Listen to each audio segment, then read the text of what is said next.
Hello and welcome to this session on storyboarding for film and developing shot lists. We're going to look at preparation for filming a scene now. How do we take that outline and that script and develop it to get it ready to start shooting? It's always good to go in with a plan and have a nice solid idea of what you want to achieve. Of course, things will change on the day when you get there and start filming, but if you've got that solid base to work from, it's going to help you. One of our key tools is going to be storyboarding. It's a way of organising how you tell your story and how you display your shots, almost like a comic strip. Your storyboard will contain sketches of each of your shots, demonstrating the shot sizes, where you want the characters within the frame, and also the movements you want to use. You don't have to be a brilliant artist to do storyboards, I'm definitely not myself, but a simple sketch, even a stick person, just to demonstrate how you want the character to appear is going to be really helpful for you to refer back to when you're out on location filming. You're breaking down the scene into a series of different shots using the techniques learnt in session 1 about shot sizes and framing. Let's take a look at an example of some storyboards now. So here are our shots. There's a quick drawing and a description and the shot type. So here we have our initial opening shot, which is a very, very quick drawing of the wide. We've then got our medium close-up of Alice here with a description of the tilt.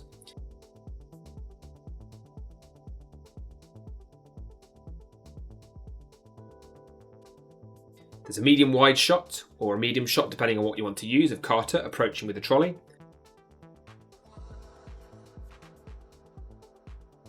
And then finally there's our close-up drawing here of Alice watching him and saying, "Took your time." So that's a very, very basic storyboard of the first 4 shots of the scene. I think it's really useful to have these kind of storyboards when you're starting out as a filmmaker. It's very useful to refer back to. And as I said right at the start of this time that you spend planning and developing these storyboards is really going to help you when you're out there actually making your film, so you don't forget anything that you need, or it can be a useful reminder of everything that you need to get. Next, let's talk about shot lists. Now, a shot list is similar to a storyboard, but the difference here is that we're using text almost in a spreadsheet form rather than images. You look at your script, look at your storyboards and the shots you want, and create a spreadsheet or a table, and then list all of those shots in sequence, detailing the shot size, the description, and it'll help you almost have a checklist to work through as you film. You can move your shots around or of course add to this on the day, but having that base checklist to work through is going to be really useful for you. Things to include are the shot type, so whether it's a close-up or an extreme close-up. Then include any movement such as a pan or tilt or dolly shot, whatever you want to use. And then lastly, your description of the shot. So it's a simple couple of words about what's going to be happening. It helps you as the filmmaker know exactly what you want to achieve in that particular medium close-up or whatever the shot may be. Let's take a look at an example of a shot list now. Let's take the opening of this scene from Sweet Heist and break it down. And by breaking it down, we mean taking all the elements apart and working out exactly what we need to complete the filming on this particular scene. To begin with, we might want to have a wide shot to show the underpass and Alice stood inside it. This sets the scene and shows where we are. We could follow this up with a medium close-up and a tilt-up for movement, and this would give focus on Alice in the tunnel, and also the tilt-up here would give a sense of who she is. It gives us a bit of time to get to see her anxiety, her personality, her appearance. We could then have the off-screen "got them" line during this shot, which causes her to look up. We could then follow this with a medium wide shot or a medium shot of Carter approaching with the trolley.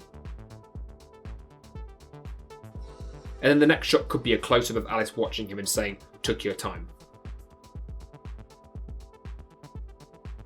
There are many ways you could cover this scene and use different shots to tell the story, and this is just one example. A different filmmaker may choose different shots, and that's perfectly okay. Every filmmaker will have a different vision for how they want the scene to unfold. Taking the example from before, now it's your turn. Have a look at the script extract or use your own, and develop a shot list using the shot sizes you want to use to tell your story.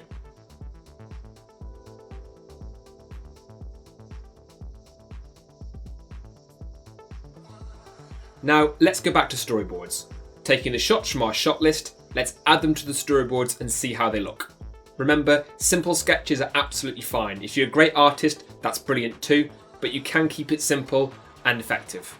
Use as many shots as you need to tell your story, and you might want to include a master shot. This is usually the wide shot, so you film the entirety of the scene from start to finish in the main shot, which is the master, and then you've got it to come back to in your editing process if you ever need to use it.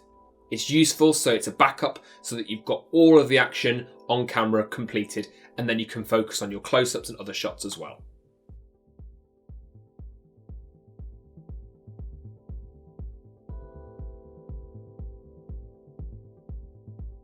Another activity you could do is look at a film or TV show, choose a scene, and then work through it, make a note of the shots that are used, and then make a storyboard as well. It'll give you a really good idea of how that scene was constructed. You can also search online for storyboards as well, so a simple search on Google Images, for example, will bring up storyboards from other films that have been made in the past. You can look through them, get ideas for techniques, and see how some of these amazing sequences are put together. That's all for this session on shot listing and storyboarding. I hope this has been useful, and it's really good to spend this time practicing and getting ready before you go out there and shoot your movie, which is the next stage.